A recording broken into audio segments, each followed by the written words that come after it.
Alors, salut à tous, vous êtes bien sur le podcast de l'Onironaute. On inaugure la nouvelle année, la nouvelle saison, la nouvelle semaine, le nouvel épisode, la nouveauté, l'inédit.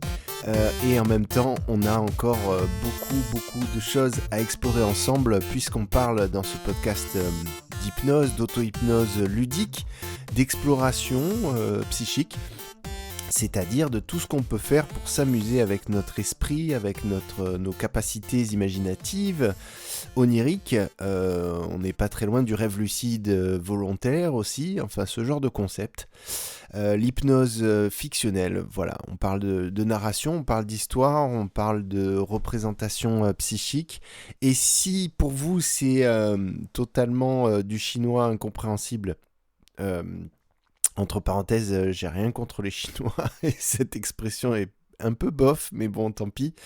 En tout cas, si vous comprenez rien à ce que je raconte au début de ce podcast, sachez qu'on est là pour s'amuser. Voilà, c'est tout ce qu'il faut retenir de cette modeste présentation et en même temps inauguration de la nouvelle saison du podcast de l'Onironaute. Alors, aujourd'hui, on va parler des livres dont vous êtes... des livres dont vous êtes le héros.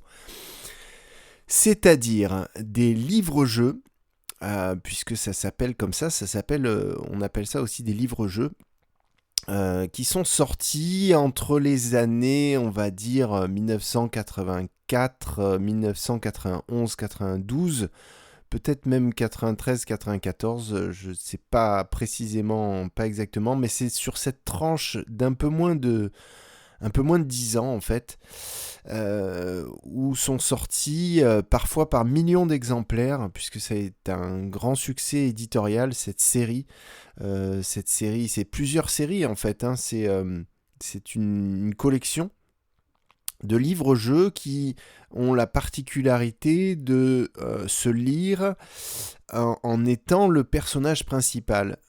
C'est-à-dire le texte est écrit, vous êtes le personnage principal de l'histoire. C'est à vous qu'il arrive tout ce qui se passe dans la narration, dans la fiction.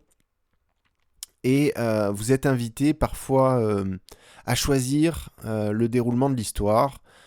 Typiquement, est-ce que vous allez tourner à gauche sur le chemin de gauche et éventuellement rencontrer un monstre que vous allez devoir combattre, ou aller à droite et vivre une autre histoire, entrer dans un château où vous allez vous retrouver enfermé et répondre à des énigmes pour pouvoir sortir.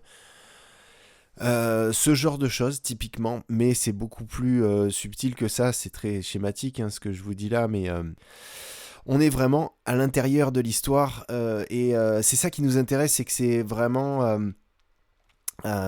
très immersif.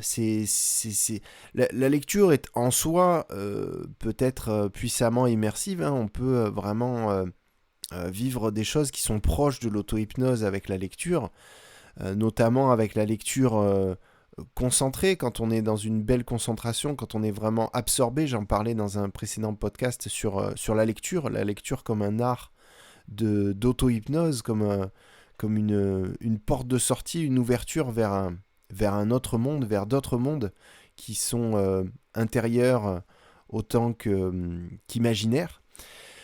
Mais là, avec les livres dont vous êtes le héros, on a la possibilité d'avoir un autre type d'immersion qui se rapproche, à mon sens, un peu plus de l'auto-hypnose, dans le sens où il y a volonté de la part du lecteur, il y a volonté d'immersion. Et ça, c'est vraiment important, c'est la volonté d'immersion qui en fait un objet narratif particulier et particulièrement intéressant. Tellement intéressant que je voulais en parler aujourd'hui et qu'on pourrait bien sûr faire plusieurs épisodes de podcast sur ces livres dont vous êtes le héros. Je me souviens en 2018, justement avant que j'ai l'idée d'enregistrer des expériences oniriques audio, le jour même, j'ai eu un espèce de revival, un surgissement par rapport au livre dont vous êtes le héros. Je l'ai raconté plusieurs fois déjà dans ce podcast. Mais ça a été vraiment comme une révélation pour moi. Je me suis dit, waouh, mais c'est vrai que ça existe, ces trucs. ça ressurgit dans ma mémoire. Et, euh, et la simple vision des pochettes, j'allais dire des pochettes, je suis trop dans les albums de musique en ce moment, mais c'est les couvertures de ces livres-là avaient la faculté de me faire revivre les histoires euh, que j'avais vécues en lisant ces quelques livres. En fait, j'avais le souvenir d'en avoir lu 3 ou 4, voilà, c'était un petit peu un souvenir un peu lointain, on va dire, et en fait, en voyant les couvertures des livres, je me suis aperçu que j'en avais lu plus que ça. Facile, une dizaine, une douzaine de livres. Et je me suis passionné pour ce format. Alors c'était chez Folio Junior, donc c'était une édition jeunesse de Gallimard, je crois.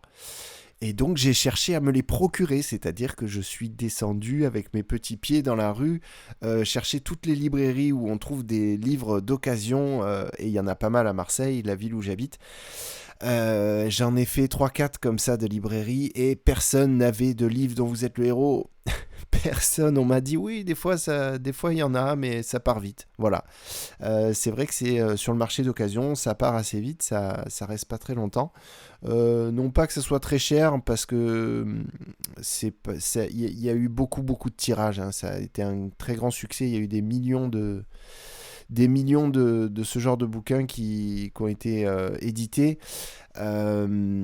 Mais certains ouvrages un petit peu rares commencent à monter en prix, et on en trouve certains à 20, 50 euros, 60 euros. Enfin bref, ça c'est pas la question, on va pas rentrer là-dedans. J'ai cherché à me les procurer, je n'ai pas trouvé. Et je suis retourné devant mon ordinateur et je me suis dit, mais bon sang de bonsoir, Internet. Et là, en l'espace de 30-40 secondes, j'ai trouvé l'intégralité des livres dont vous êtes le héros en version numérique. Bon, voilà, et aussi infiniment plus de ressources, du coup, parce qu'il y avait des forums, des groupes, des fan clubs de livres dont vous êtes le héros en pagaille. Donc tout un tas de ressources grâce à Internet. La puissance d'Internet comparée au monde physique, parfois c'est assez ébouriffant.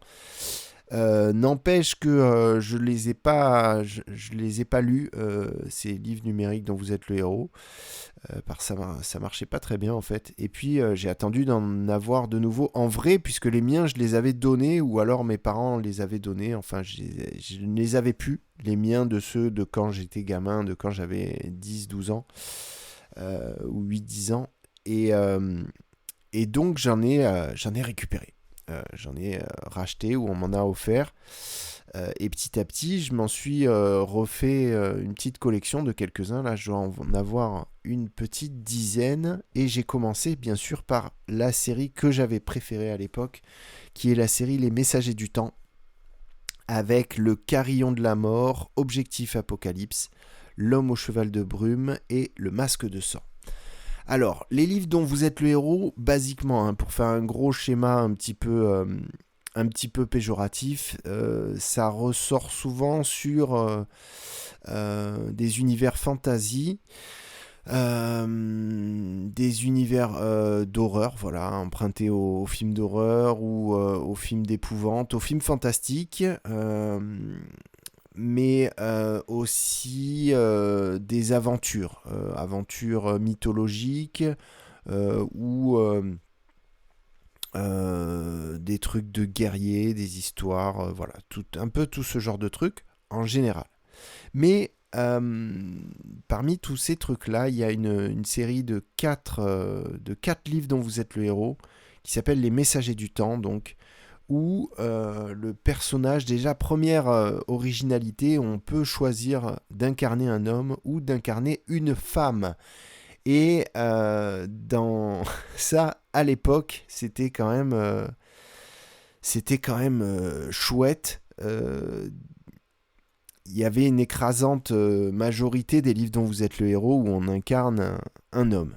Ben oui, donc c'est 98% des bouquins. Donc, à part cette série où on pouvait incarner une femme, une fille, et ça, c'était quand même Ben voilà, il faut le noter, il faut le souligner. C'est édifiant qu'il n'y ait eu que ces 4 livres-là où on peut incarner une nana et, et tout le reste non. Euh, et donc j'ai choisi d'en parler. Enfin, ça fait partie des trucs qui font que c'est ma série préférée, mais pas que. Notons quand même que dans la série Les Messagers du Temps, on peut quand même incarner un homme, donc c'était pas non plus l'audace ultime. Mais bon, bref, on avait le choix entre incarner le prince du temps ou la princesse du temps. Il y a quand même une référence à la noblesse, mais bon, bref, on est critique ou on est emballé par ce livre. Non, on est emballé par ces 4 livres complètement. L'autre particularité, c'est qu'on voyage dans le temps. Voilà, donc c'est une thématique que j'adore dans les films, dans les livres, dans les BD. Le voyage dans le temps, c'est aussi une thématique que j'aime beaucoup aborder dans le podcast de l'Onironaute, parce que je pense que c'est un lien avec l'auto-hypnose. Je pense que l'hypnose est un des seuls moyens concrets qui existent réellement pour voyager dans le temps. Mais vraiment. Bon, bref, fin de la parenthèse, voyage dans le temps. Donc, les messagers du temps on incarne un personnage, homme ou femme, de son choix. Et on va voyager dans différentes époques pour aller chercher d'autres voyageurs dans le temps qui se sont perdus. En gros, c'est un peu ça le pitch. Et à chaque... donc il y a 4 histoires et à chaque histoire, on va aller chercher un messager du temps particulier qu'on va aller sauver. Ça commence par le Carillon de la Mort où on va au Moyen-Âge en France. Dans la France du Moyen-Âge. C'est très bien fait. C'est quand même... je dirais pas que c'est bien écrit parce que c'est assez... c'est une écriture assez... je sais pas comment... J'ai pas les qualifications pour qualifier cette écriture, mais moi j'ai trouvé ça... c'est pas que c'est bien écrit, mais en tout cas c'est pas mal écrit. Il y a rien de... Il y a rien de maladroit dans cette écriture. Et en plus, dans cette série, le Carillon de la Mort, objectif enfin, dans cette série des Messagers du Temps, on n'est pas dans de la traduction en fait, parce que l'auteur James Campbell en fait n'existe pas. Il ne s'appelle pas James Campbell, c'est un auteur français dont j'ai oublié le nom. Et pour des soucis éditoriaux,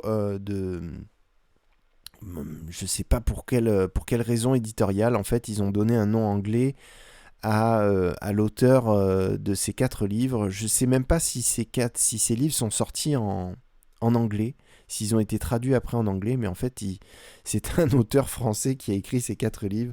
D'ailleurs, c'est marrant parce que il y en a quand même 2 qui se passent en France, les 2 premiers. Donc, le Carillon de la Mort, ça se passe au Moyen-Âge.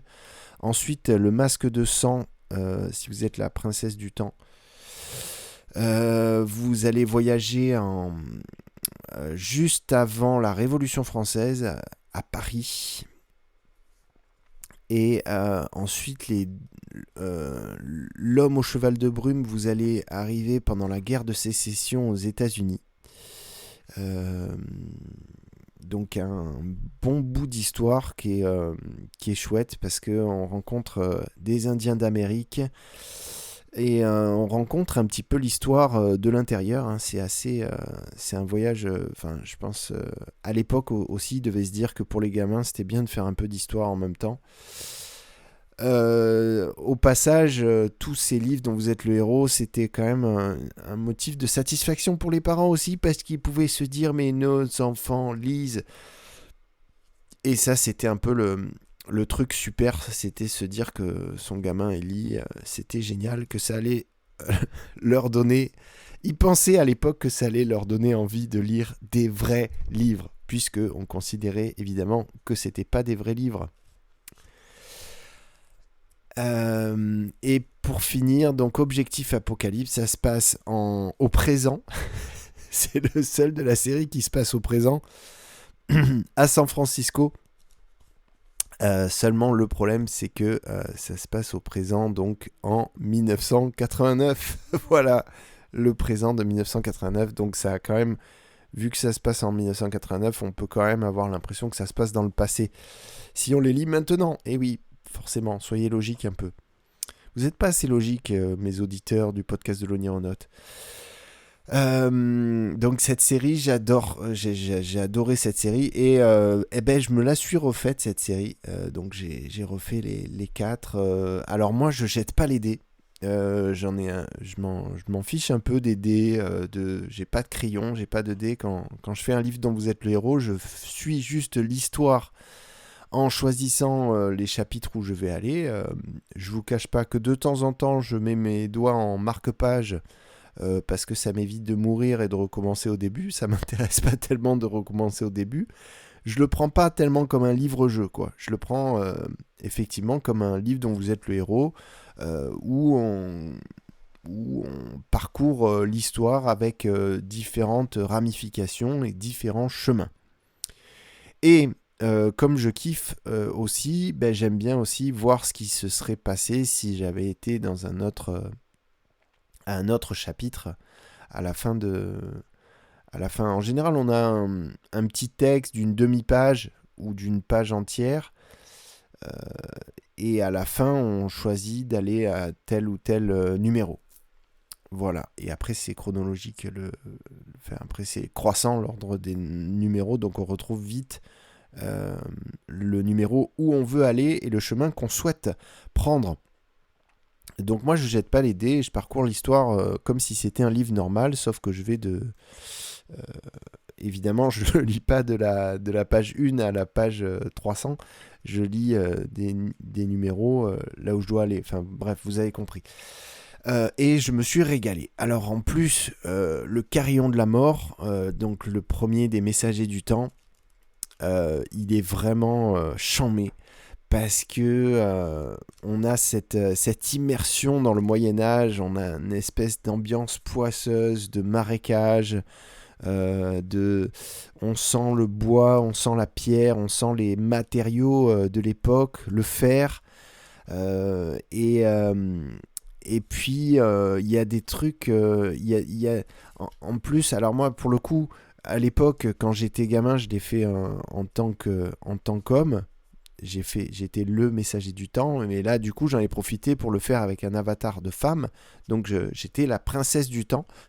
Donc c'était vraiment, vraiment chouette, et j'ai pu constater que c'était bien traité dans l'histoire, c'est-à-dire que je me suis retrouvé avec à me prendre des remarques sexistes, de la condescendance.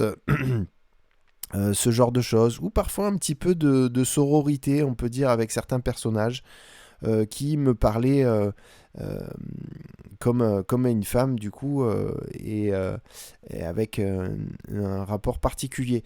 Bon, c'est pas non plus un livre dont vous êtes le héros féministe, hein, mais il y avait quand même des choses chouettes à ce niveau-là, et on peut dire que le fait que ce soit un livre dont vous êtes l'héroïne, voilà, ils sont pas passés à côté de l'idée, et c'était chouette.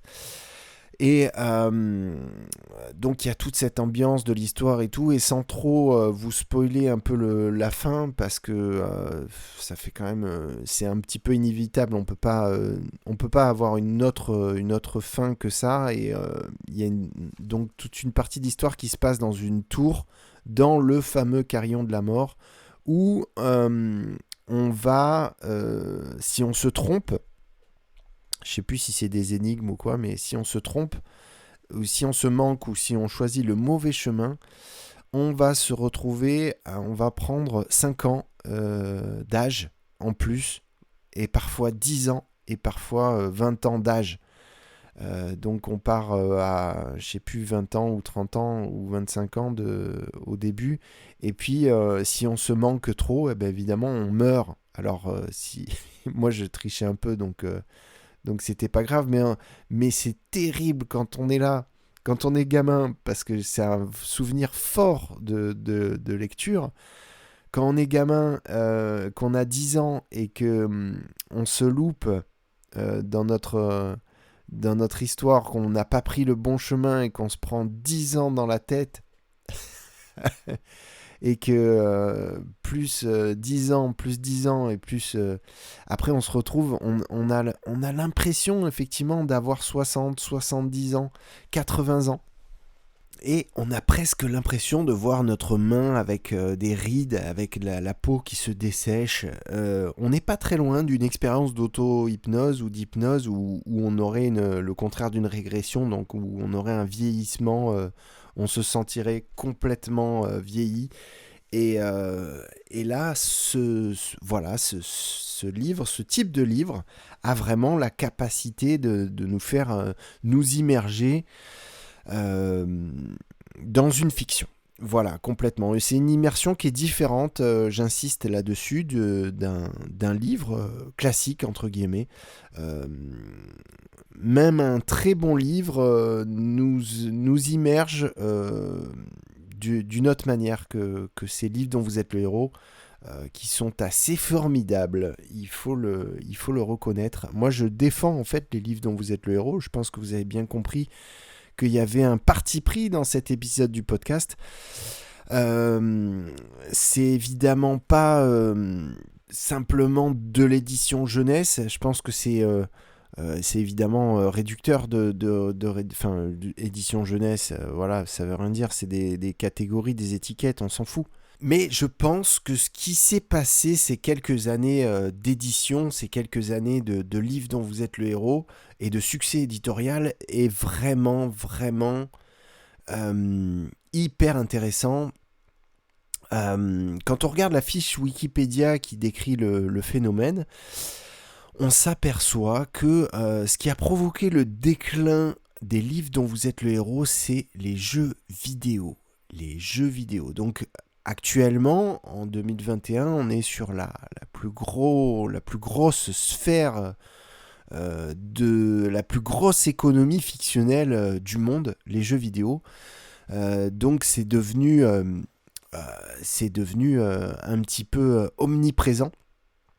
La culture des jeux vidéo dans la vie des gens, dans les rapports culturel à la fiction qu'on peut avoir tous à travers le monde. Nous, l'espèce humaine, on est complètement dans les jeux vidéo.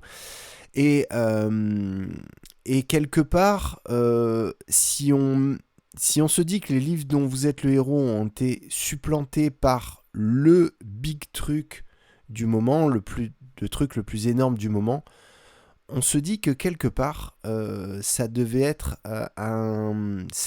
pertinent en fait au niveau éditorial. C'est-à-dire que on a quand même un livre papier, un format de livre papier, un format narratif qui a été dézingué par un autre quelque chose qui n'a rien à voir puisque c'est du domaine de l'informatique. On est à la rupture, on est au point de croisement, on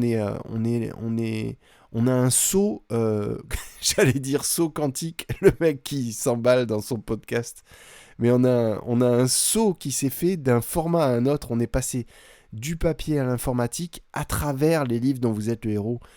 Et quelque part, est-ce que c'est pas les livres dont vous êtes le héros qui nous ont accompagnés à franchir le Rubicon, à passer dans l'autre monde, dans le monde de maintenant, la révolution numérique s'est-elle opérée avec les livres dont vous êtes le héros.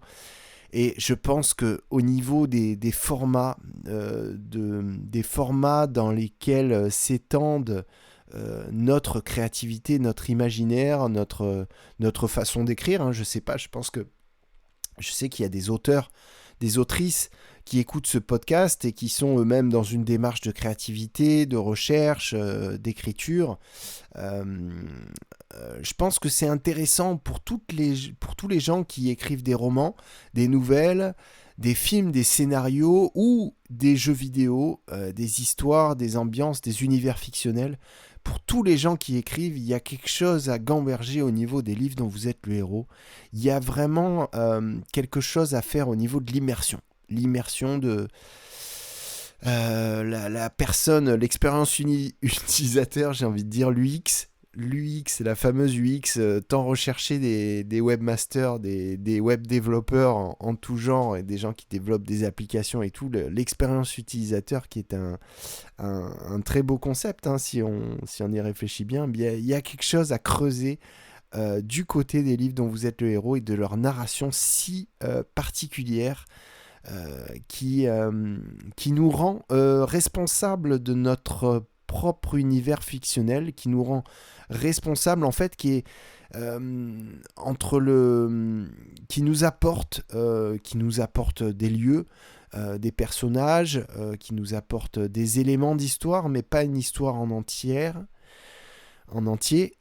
et qui nous offre juste ce degré de responsabilité qui nous permet de faire vivre de nous faire vivre une histoire de l'intérieur. Il y a juste, on prend juste une petite part à l'histoire, on prend pas l'histoire en entier, et là il y a un concept super. En fait, on a c'est un petit peu le principe des bons films ou des bons livres ou des bonnes BD ou des bons univers fictionnels ou des bons jeux vidéo, c'est que ça va laisser le bon pourcentage de responsabilité à la personne qui vit l'histoire qu'on lui raconte, pour que la personne s'immerge un peu plus. Il y a cette idée de volonté, quoi. C'est vraiment ça revient toujours, hein. Moi j'en parle toujours dans quasiment tous les épisodes de ce podcast.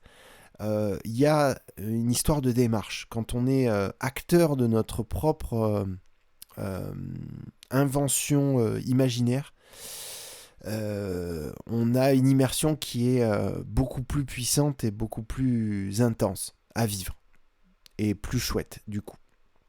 C'est un petit peu le principe du rêve lucide. Quand on est conscient du fait qu'on est en train de rêver, on a possibilité de choisir les arcanes de notre propre rêve. Voilà, et là pour moi c'est vraiment l'essentiel de tout l'intérêt des livres dont vous êtes le héros. Je pourrais vous en parler 3 heures parce que il y en a des tas qui sont chouettes, hein. Il n'y a pas que la série Les Messagers du Temps, il y a aussi la série mythologique qui se passe en Grèce, dont j'ai oublié le nom, mais qui est très chouette aussi. Après, à l'époque, moi je les avais pas tous fait. J'avais pas fait toutes les séries, j'avais fait un peu La Voix du Tigre. J'avais fait un peu les chroniques crétoises, donc dont je vous parlais là, qui se passe en Grèce. J'ai dû faire 1 ou 2 quêtes du Graal. J'en ai fait des chroniques crétoises. J'avais fait quelques défis fantastiques, bien sûr, c'est la plus grosse série où il y en a le plus. Et là, récemment, j'en ai fait 1 ou 2 de la série Loup Ardent, qui sont chouettes à faire, où on est un chevalier avec un chevalier.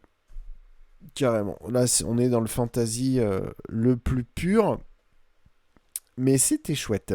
Bon, bref, on pourrait en parler beaucoup. Je pense qu'il y a d'autres podcasts qui existent où on rentre dans les détails des livres dont vous êtes le héros, ou peut-être on fait des critiques de certains ouvrages, de certaines séries. Je les connais pas personnellement, mais ça doit être chouette si vous êtes passionné par les livres dont vous êtes les héros de découvrir ces podcasts. J'imagine qu'ils existent, je suis pas sûr. En tout cas, il y a plusieurs groupes Facebook dont je fais partie, que je salue au passage. Qui sont très chouettes parce que de temps en temps on a même quasiment tous les jours, dès que quelqu'un trouve un livre dont vous êtes le héros sur un marché ou d'occasion ou se les fait livrer, on a une petite photo des nouveaux arrivages avec les nouveaux livres dont vous êtes le héros reçus par les gens, et les gens sont tout contents. Il y a un enthousiasme partagé qui est très, très chouette, très amusant. Et puis il y a des discussions aussi sur les modes narratifs et les modes de jeu et tout ça, et c'est chouette. C'est tout un univers passionnant où il y a beaucoup de passionnés, justement. avec des gens sympas pour la plupart. Donc c'est cool. Voilà, donc j'aurais aimé rentrer plus dans les détails des différents livres dont vous êtes le héros, mais voilà, je vous recommande la série Les Messagers du Temps si vous avez besoin de recommandations. Donc le premier s'appelle Le Carillon de la Mort. Ne vous inquiétez pas, c'est pas non plus un livre d'horreur. Même si parfois on rencontre des monstres qui peuvent un peu faire flipper. Voilà, c'est tout pour aujourd'hui. Je vous remercie. C'était donc le premier épisode de la saison 2 du podcast de l'Onironaute. Je vous donne rendez-vous à lundi prochain. À bientôt. Hasta luego. Portez-vous bien et n'oubliez pas de vous abonner à la newsletter qui se situe sur notre site, le site de Onigate. Je vous rappelle que ce podcast est proposé par Onigate, qui est le portail de l'hypnose fictionnelle. Voilà, le portail de l'hypnose fictionnelle, de l'hypnose ludique, de l'hypnose non thérapeutique et des mondes oniriques en tout genre. Voilà, j'en ai trop dit, j'en ai beaucoup dit. Je vous embrasse, je vous salue bien bas. À bientôt. Salut.